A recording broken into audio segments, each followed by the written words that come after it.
Miley, I was thinking about some of these songs that you cover. Like when you cover Babe, I'm Gonna Leave You, another surprise. This is Miley doing Led Zeppelin.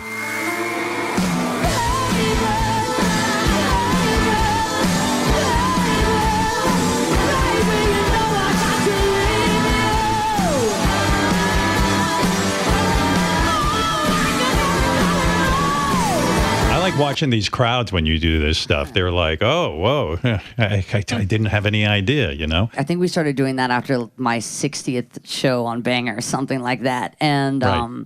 I think you can start to see the evolution kind of there because I started outgrowing my record, which is always the bummer about touring for a year at a time because you start outgrowing your album in real time.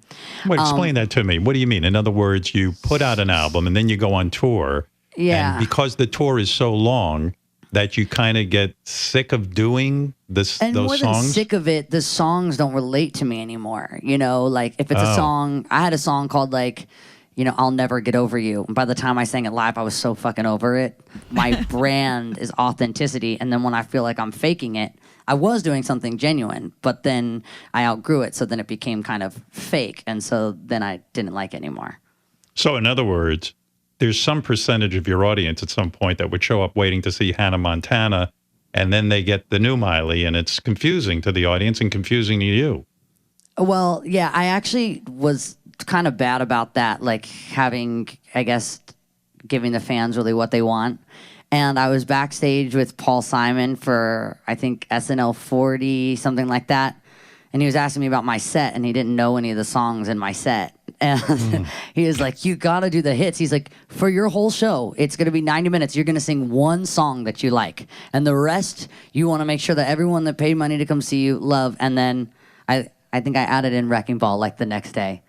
The hard thing I had with it was some of my audience was so attached to a character, which wasn't me. So then that does a lot of psychological stuff where it's like, am I valuable as myself? Okay, here's the whole show's premise was that when I had my normal hair and looked like myself, no one gave a shit about me. And then when I got all dolled up and put a wig on, all of a sudden I was like this, I'm being chased by people chasing my tour bus. And so that's a lot to put on a kid to go, when you're yourself, no one gives a fuck.